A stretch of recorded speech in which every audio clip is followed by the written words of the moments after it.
আল্লাহ যাকে মাফ করতে চাইবেন তাকে একটা পর্দার আড়ালে নিয়ে যাবেন, জিজ্ঞেস করবেন, এই বান্দা এইসব কাজ করছো?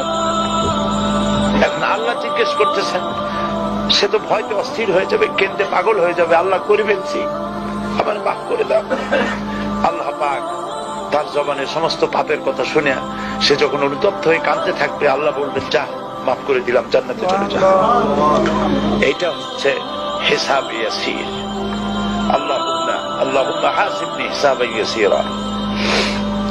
কাবা শরীফ মানুষ যখন তাওয়াফ করে, এই তাওয়াফের ষষ্ঠ তাওয়াফে একটা দোয়া আছে। এই দোয়া আমি যখনই পড়ি আমি চোখের পানি রাখতে পারি না।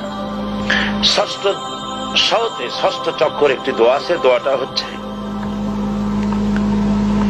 আল্লাহুম্মা ইন্না আলাইয়া হুকুকান কাসীরান ফীমা বাইনি ওয়া বাইনাক